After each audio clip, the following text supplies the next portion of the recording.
Hello, everyone. Welcome to the ABCs of Preschool. I'm your host, Miss Amber, and it's Valentine's week. Wishing everybody a happy Valentine's, whether you have a partner or not. I love what Valentine's represents, and it's just love. I think it's just a quick reminder to pause and love ourselves, and know that love is at the core or should be the core at everything. I'm wearing my red today for love. I also love red, the color red. It's a beautiful rainy morning here in Northern California. And before I jump into this week's episode, I want to say thank you. Thank you so much if you found this podcast for listening. Thank you so much if you were one of those wonderful, amazing people that supported me last week when I launched the ABCs of Preschool book. As an author, when you start writing a book, sometimes it takes a long time. I realized I started writing that book at 40. So, like I talked about last week. And so, Tuesday, when it went live, it just feels good. And I think I'll feel even better when I can hold the book in my hand. I can smell the pages. It's just one of those things, like a goal that is set and you finally reach the end and it actually happens. So it feels great. So thank you so much. I really appreciate the support. And there's some really exciting things. A couple weeks ago, all you mamas were on my heart. I've been working behind the scenes on an academy program, a training program for teachers of early childhood education, directors, and owners. All of that went live. And then I launched that, and I just felt like I was missing you mamas. So I took a deep dive. I locked myself in my office and created a free, it's called Mama Love, because all you mamas deserve so much love because you give your heart and soul into your little ones. It's called Mama Love, and it's free, and it's 12 videos, hopefully of encouragement and inspiration and just little quick tips, but more really just encouragement. So check it out at thelovingstartway.com. It's free. And if you haven't heard about our community, if you are an educator, we have an online curriculum community that's amazing. That's going to save a ton of time now. Every month, it's a new theme. So February is out. It's all about Valentine's and community helpers and all your projects, your calendar, everything, circle time, art, sensory, it's all done for you. It's incredible. So shout out to that. And then let's dive in. This week, I really have been thinking about love. And the topic this week is guilt-free self-love. And I was going back and forth between self-love and self-care. And I think those represent each other. When we love ourselves fully, we really put the care in and we take time to take care of this vessel, this body that we've been given, our soul, our mind, our spiritual, emotional. So I believe self care and self love really go hand in hand. And that's what I want to talk about today because it took me a really long time to learn self love. Took me a long time, years, I think, to start really loving myself. I think it's a journey. I think as women in particular, I think it's really hard for women for us to love ourselves fully because we see all the flaws. However, I had all my kids over last night for dinner. They're all adults, except my daughter's almost an adult. And there was a lot of the guys, my husband, my sons, and then there was one of my son's friend was over, and I was really surprised. I was sitting there just listening, and they're critical as well. So I think as humans, they were talking about their body and maybe not being happy all the time and maybe like working out more at the gym. And so I was really realizing that I think it's just a human thing. Are we ever satisfied? Are we ever fully satisfied with our body, with our life, with the way we look? with what we're giving to the world? I don't know. And will we ever be fully satisfied? But today I just want to talk about self love. And so I think it's something we all struggle with, whether you're a mom, you're a dad, you're a teacher, you're an owner of a school, you're a director. I've realized if we do not love ourselves, and if we are so critical of ourselves, it's gonna flow out of us. So if you're an educator, if you're a teacher, if you're a director, if you're an owner of a childcare center or preschool, and you're walking in every day to your classroom and you're hating on yourself and you haven't taken the time out to care for yourself, I think it's really going to be hard to pretend. I think we all learned how to pretend. I think I learned how to pretend for a really long time. I think I put a mask on for a long time and pretended my way through life for years. And on the inside, I was struggling and really did not have a lot of self confidence. I did not like myself. I didn't love myself for a long time. So, whatever your role is in this world, if you're a mama and you're juggling work and momhood and carpool and soccer and daycare and preschool, if you're an educator and you're giving all of yourself during the day to your little ones, your students, you're pouring it all into everybody else. My question this week and this moment is, what is left for you? To be a good leader, to be a good teacher, to be a good entrepreneur, to be a good mama, we have to start pouring care and love within ourselves without feeling guilty. When I was raising my little ones, my kids, and starting Loving Start Learning Centers, I was on this hamster wheel that just kept spinning. like, and I've talked about it before, but my coping mechanism was to stay busy. If I stayed busy enough, then I wouldn't think and I wouldn't have to realize that I'm hating on myself. I'm not happy in the marriage I was in. My self worth was in the toilet. I don't think I had any self worth. I stayed busy and I put a smile on my face and I poured myself into my four children, being a mom, being the best volunteer that I could be.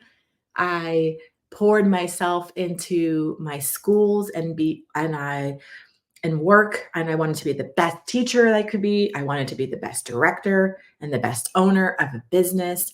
I poured all of myself, mental, emotional, spiritual, physical, all of it. I was pouring in to everything else. And last week on the podcast, I talked about those words, you have cancer. What I was doing is giving so much over and over and over. It's like a gas tank. And next week, I'm going to talk about the five love languages, but it's like a gas tank. And what happens with our cars when they go empty? I mean, unless you're driving, the electric car, which I freaking love. But when our gas tank is empty, our car cannot move forward. It just can't. So if your gas tank is empty all the time, how exhausted do you feel? How emotionally drained do you feel? How completely overwhelmed do you feel?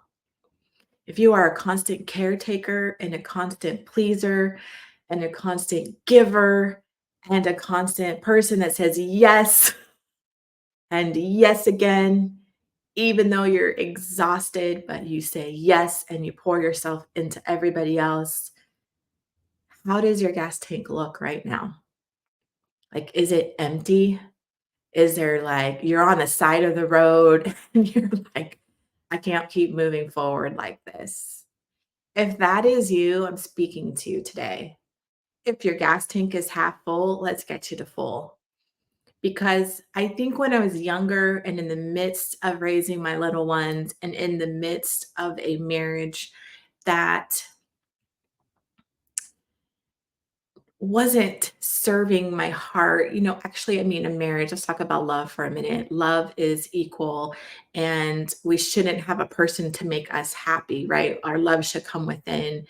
But if you're in an environment, if you're in a situation where it's taking from that tank, right? It's taking all the time and it's like hits. It's like little hits. If you're near someone or around someone that pokes and jabs and pokes and jabs and pokes and jabs, you become indifferent.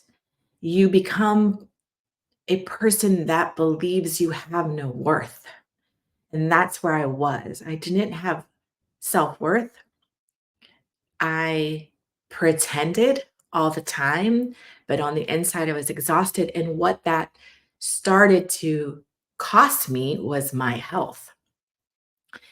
And I gave so much within my students and my job and growing the business and my kids that I thought they weren't noticing, right? Like I think in my head, I thought if I have this smile and I'm so happy and energetic, and I'm going to pour my love into everybody else, but we're going to ignore the eggshells over here and we're going to ignore that I'm not getting enough sleep, that nobody will notice.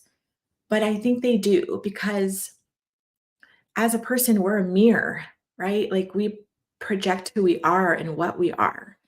And we want to raise our kids. If we are educators, we want to go into our classrooms with love, joy, and rest. So we can fulfill our duties awesome. Like we can be awesome, we can be on, but we have to at night recharge, right? That's why we need to get a good night's sleep.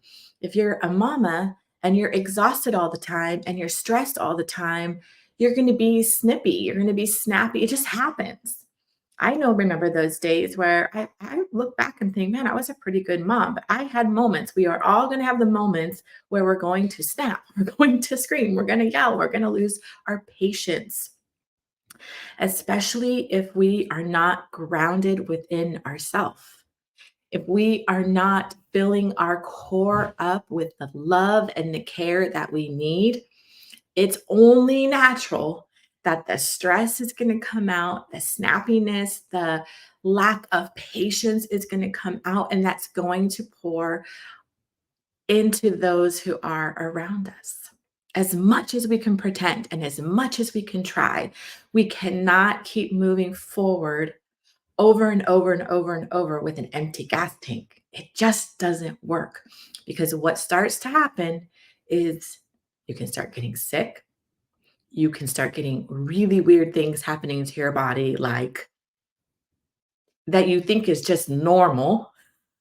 I think for a long time, I just thought I felt sick so much that just felt normal to me. It's not normal. You can just be so exhausted that you want to sleep all the time, but you can't. Stress manifests in so many areas of our life. And we want to show up in our classrooms. We want to show up in our schools. We want to show up in our homes with our families and our kids with love in our heart, with grace and patience. But we have to give that to ourselves. We have to honor ourselves. If we do not take care of ourselves emotionally, spiritually, mentally, and physically, it will catch up to us. And honestly, then we're not living the life that we're supposed to live. I truly believe if you can start taking care of yourself, pour in that love and care in yourself, it trickles down to everybody else. In our homes, in our schools, like we're the leaders. So as a leader, we have to lead. And think about your own kids. Do you want them as they grow up to go, go, go, go, go, and be overwhelmed and stressed constantly? Of course not. We want the very best for those that we love. So, what about ourselves? And I know when I was raising my little ones, and if I sat on the couch for 20 minutes quietly, I would feel guilty. I literally would feel guilty. I would feel like I should be cleaning the kitchen. I should be doing laundry. I should be doing the dishwasher. I should be reading a book to one of my kids. I should be doing, doing, doing, and doing. Resting, sitting quietly was not in my vocabulary. It is not what I had known. It did not feel comfortable because I felt like I was a lazy person if I just sat on my couch. That is a lie. I'm going to tell you that right now. That is absolutely a lie. If you are a go getter, if you are going, going, going, and you are on that hamster wheel every single day with work and students and family and kids and carpool and preschool and daycare and volunteering, and you fall into bed at night so exhausted, how can you create time for you? Because it is possible. And there's seasons of life also. There's seasons where you may have a newborn baby and you are just barely breathing. You I know it. I remember it. You're just figuring it all out. There is seasons of life. Some seasons are way busier than others and so overwhelming that you might be thinking, "Oh, right, carving out 30 minutes a day for myself. Amber, you're insane. You are absolutely crazy. That's never going to happen." Well, I'm going to try to give you some ideas of how you can make that happen, even if you're in a season right now where it's so completely overwhelming and so busy. What if we could lessen the busy and lessen the overwhelming with just a few things every day, just to get you grounded and centered and able to take deep breaths by yourself, for you, and only you. Because if you fill your tank up, if you can fill it up, we can't expect anybody else to fill our tank, honestly. I think if we do live that life, like our partner cannot fill every single part of what we need in this world. It's just impossible, right? That's putting so much pressure on another person. Our children, as much as they bring us joy and love and like unconditional love, like this love that is hard to put into words, how we feel about our kids, they cannot fill our tank. Now, of course, they can say cute things, they can do amazing things, they can make us smile like our students in our schools. I mean, teaching, directing, and owning, in your schools, working in your preschools, if you're an educator, if you're a mama, kids bring the joy and love and laughter. They bring so much laughter, but they truly can't fill up our tanks.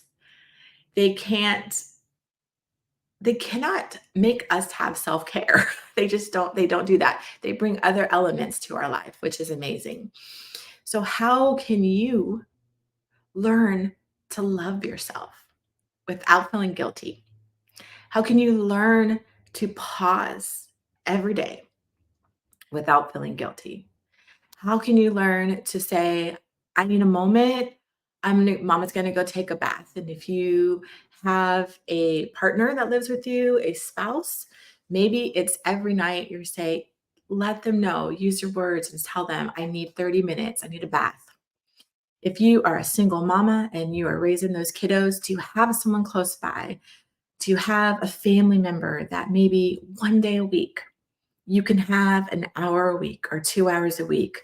When my kids were little, my former mother-in-law, but always in my heart forever, mother-in-law, was the most amazing grandma.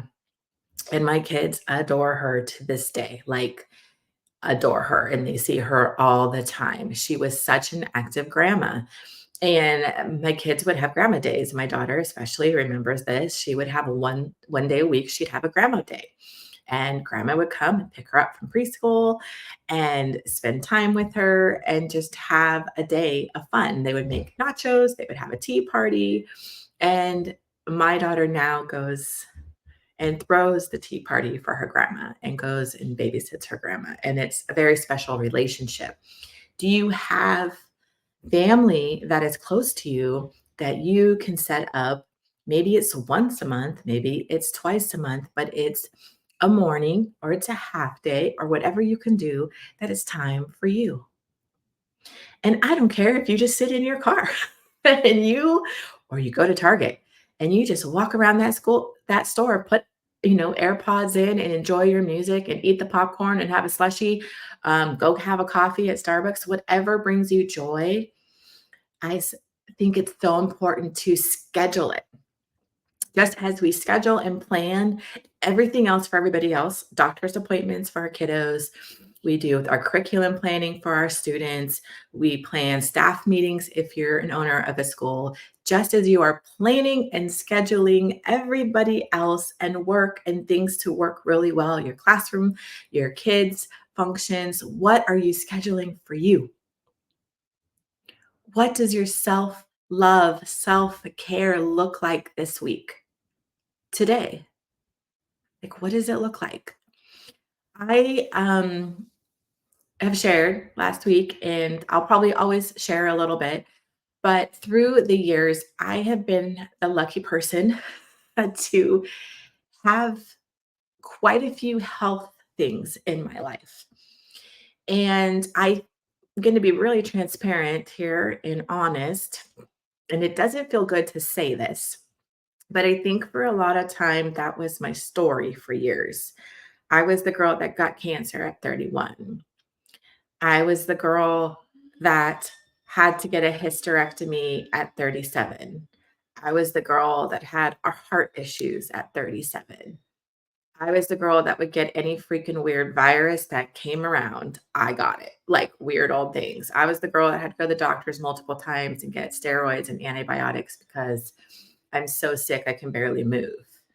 I'm the girl that went and lifted weights a few years ago and got a frozen shoulder at, I don't know, I was like 44 and I couldn't move my arm literally over my head and have to have surgery. I'm the girl that a couple years ago, actually in February, I started getting crazy migraines working out where I could barely see out of my right eye. A headache would come on my left. I couldn't walk very far. I was getting dizzy. I would stop sleeping. And come to find out there's a cyst, a benign tumor in the middle of my freaking brain. But my story for a long time was I'm sick. I am the girl with health issues. And after my brain surgery, I had that June 29th, 2022, when they cut into my skull. I had a craniotomy. I was sick of that story. I was tired of it. And I started to take steps of loving myself, caring for myself, and scheduling time for myself. And I don't want that story anymore. But in order for us to love and to care for our soul, we have to schedule it and we have to put it in motion. And some of the things I put in motion, especially this last summer, because a year ago, March, I had some other things going on and they thought the cancer was back. And so I had to go through 4.5 months of scanning and testing, and I was in a very dark place. I hadn't been in that dark of a place for years, and I was in a really dark place. I was literally not functioning. I was on my couch from 2 o'clock on in the afternoon because I could not move. That's how dark of a place I was in. And this summer, I actually crawled myself back out of that darkness. And thank goodness, thank God, praise God, that the cancer wasn't back. I got lots of testings and found out different things, which was amazing and life changing. I kind of found out some things about my health and I was an advocate. Part of self care is being an advocate. If you are not feeling good, if you have not been feeling good for a long time, if you feel like something is wrong, love yourself, be your advocate. I found out this summer I cannot have gluten, and I took gluten out of my diet, and here I am. I have not felt this good. I don't even know when. I can't even put it into words. I don't know if it was in my 20s. I don't know when I have felt this good. I feel amazing just taking that gluten out. But if I wasn't wanting to take care of myself and love myself and find out answers, I would never have found that out. So part of self-care is like the whole package. Really. I was in a really dark spot last spring, like horribly dark. Mentally, I was not there and I had to crawl myself up out of that hole. Physically, I wasn't there. Spiritually, I wasn't there. But I believed in myself and I crawled myself out. So now I'm going to give you some tips of what I've been doing that has been really game changers, and they're simple. Here's the thing, we're so busy, right? All of us have busy lives, especially if you are a mama of young ones. You are busy. If you're an educator, you're super busy with your kiddos and your class and your students. If you're an entrepreneur, if you're a business owner, you're busy with the business. But are you so busy enough that you can't take care of yourself? Would you rather have that longevity and live a long time? Like, it finally clicked on me that I don't want that story anymore. I don't want to be that girl that's sick. And I want to see my grandbabies. Like, I want to see them. I want longevity in my life. I want to be strong. I want to be healthy. I want to be mentally um, happy, emotionally, physically, and spiritually. So I move my body. Here's my little daily routine that I'm going to share. If we have a list of 20 things, it's really overwhelming, right? Like, who has a list of 20 things for self care? What if you make it 3 things a day? 3 things a day that you are going to love yourself enough that you're going to do. One of my things is in the morning, I wake up. I like to wake up early. I like when the house is quiet. I'm a morning person. I've always been a morning person. You may be a night owl. And so maybe this routine or your self love, your self care is going to happen at night. For me, the morning is where I feel the best. So I am very religious now about this. I go downstairs, I have a green juice. AG1s is my particular green juice. I am not a huge vegetable person. I like vegetables, but it's hard for me to eat a ton. I drink my green juice, my red juice, and I have my cup of coffee and I journal. And I just sit quiet on the couch. For me, I pray, I journal, I write down things that are going on. I started journaling really regularly a year and a half ago. And it was just part of my morning routine. And now, of course, there are going to be mornings where you are running out the door at 6 a.m. It's just insanity. I'll give you an example. Tuesday of this week that I was in a very intense business meeting, very intense, from 9:30 a.m. to 7 p.m. at night. It was the same day as my book launch. So yesterday was Wednesday. I pretty much laid in bed and did nothing most of the day because I was exhausted and I listened to my body. But I also understand that my kids are all almost adults. And I also understand that that is not possible when you're raising little ones. For me to say, I laid in bed till 12 in the afternoon when I was a mom raising little ones, that would never have happened. So I do understand that. But just acknowledging when you need to take breaks. And so some days your routine, your self care routine won't be fulfilled because of other things. But if you start to schedule it on a regular basis, like every single day now since August. Green juice, red juice, oh, my supplements, my vitamin D, my supplements, my omega.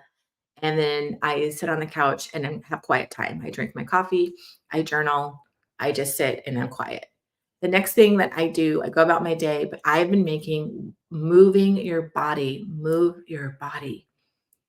Last spring, I didn't move my body. I was mentally not in a good spot. which created I didn't want to move, and it just created this whole everything hurt and I couldn't function.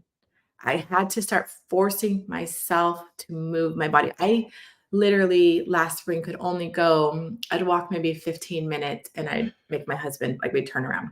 Like that's how bad it was.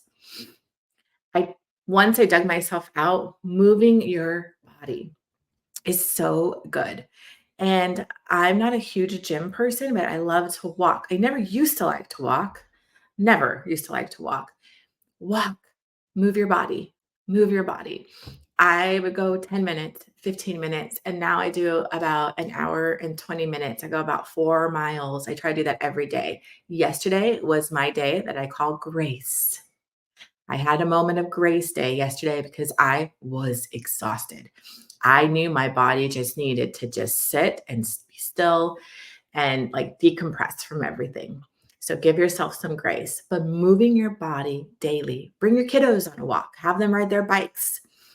If you're on the playground, walk that playground, which is the best way, anyways. If you're a teacher and educator, I talk about this in my academy program, training program. If you're on the playground, walk because we should be watching, we should be supervising. And honestly, if you are an educator and you're listening to this, you're like, Amber, I get my steps a day. You do, you move your body. I believe it. I know it. You get your steps, but move your body. Hydrate.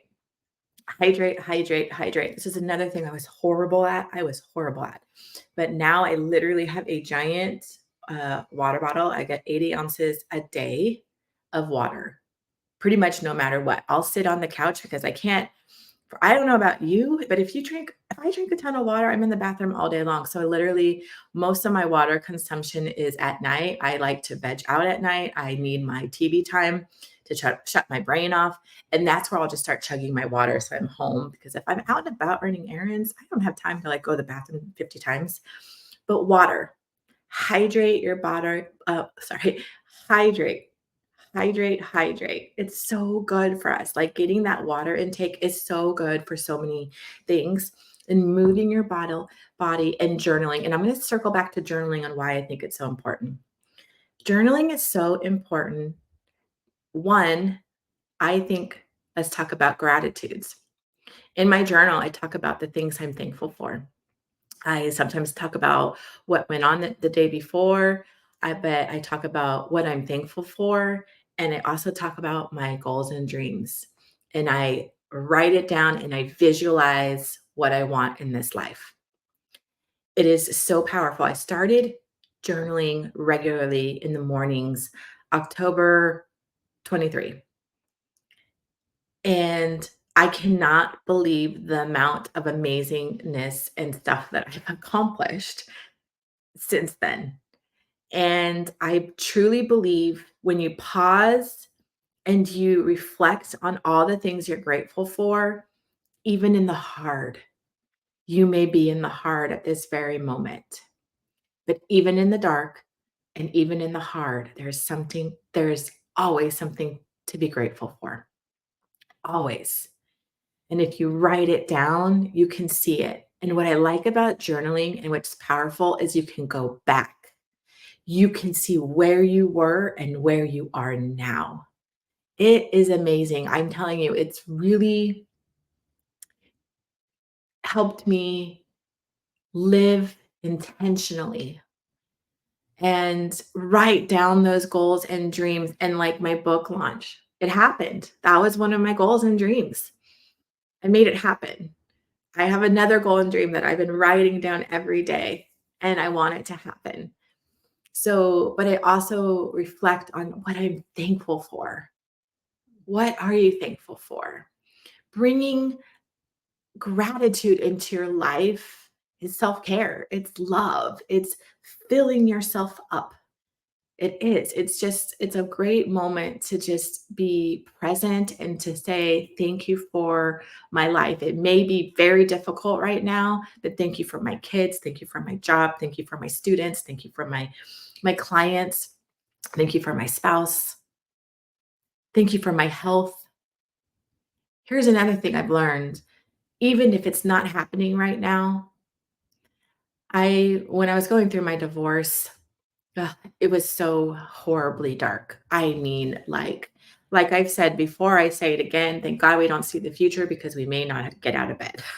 And if I would have seen all that was gonna happen when I decided to leave, I don't think I would have been strong enough to go through it. That's why thank goodness we don't know our future, but I was strong enough and I did get through it, and there's another side. But during those moments of darkness, I held on to what I wanted my life to be like, and I would say it out loud. I would say, "I have an amazing relationship with my kids. I have found true love in my life. I am financially free. I am gonna see the sun again." And I would say those things all day long, even though my life was horrible. My life was dark. Like, I felt as though I was broken into, like, thousands of pieces, but I would say those words all day long until I started believing it was gonna be real, and that's where journaling comes in. What do you want for your life?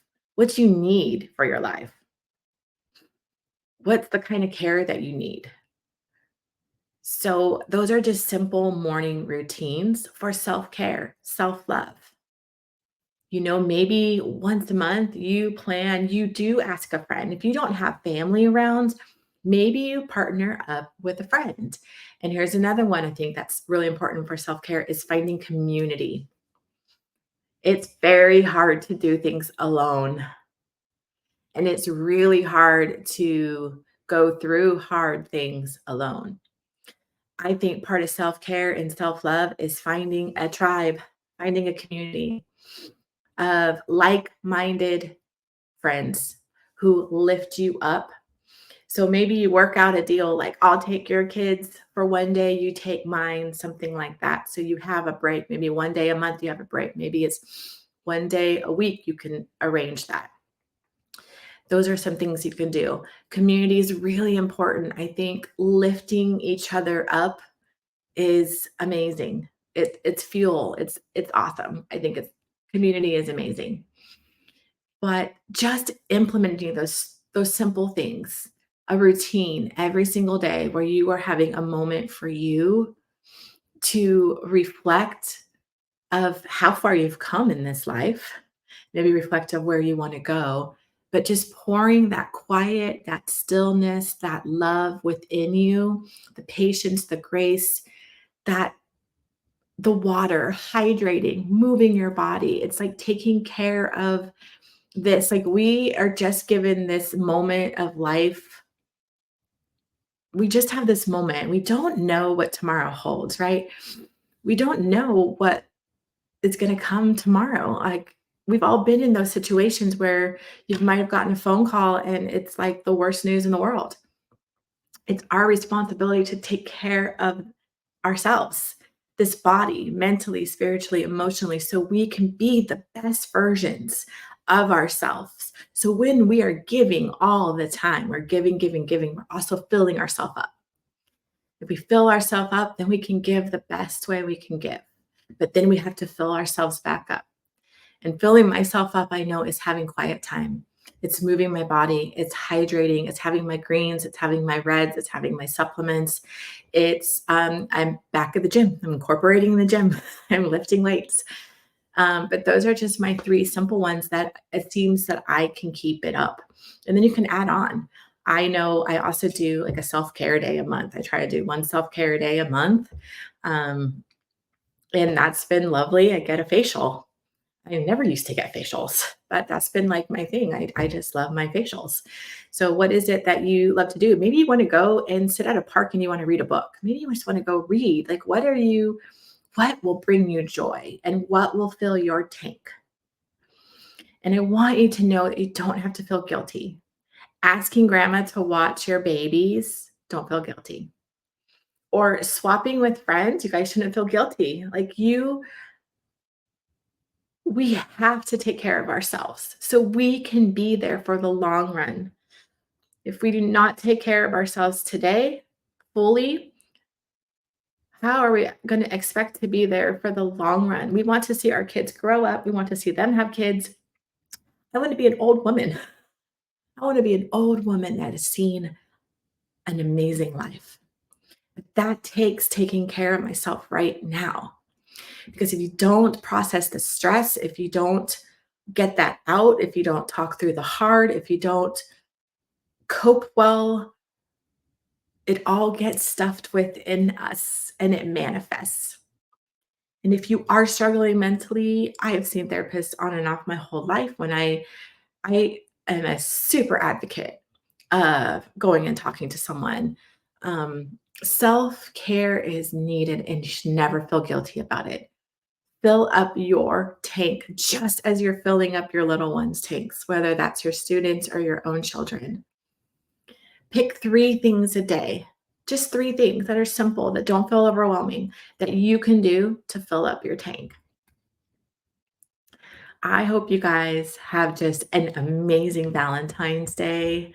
I know I love Valentine's Day because my mom, I talked about this in the Traditions podcast, but she would always throw us a Valentine's dinner, and it was very special on china and little gifts. And I love doing that with my family. It's harder now because they're all spread out and they're adults, and I got to figure out a day in February that works. It won't be probably on that week, but it's so fun. It's just a really fun time. So I love Valentine's Day. I love what it represents, and it's love. And I just want to hope I encourage you guys today just to take time out for you, and you don't have to feel guilty. Fill up your own tanks. Take that time, move your body, hydrate, journal, take a bath, go to a park, go sit in your car. Maybe your kids, I don't know, go sit in your car if you can. Whatever it is that works for you, just know that it's important to love ourselves, to take care of ourselves. So, what we're pouring out is love and joy and kindness, and that we can be here for the long haul for our kids and the long haul for our families, at least doing what we can do. There are going to be things that are out of our control, but we can control so many little things every single day. So, anyways, I just wish you guys a fabulous Valentine's Day. Check out the Loving Start Way. There is some amazing things going on in the community. Our curriculum is all set up and ready to go. If you want to save hours of time, if you're an educator, go check out the lovingstartway.com and the free Mama Love program. Go check it out. It's free. It's awesome. Hopefully, you will be inspired and encouraged.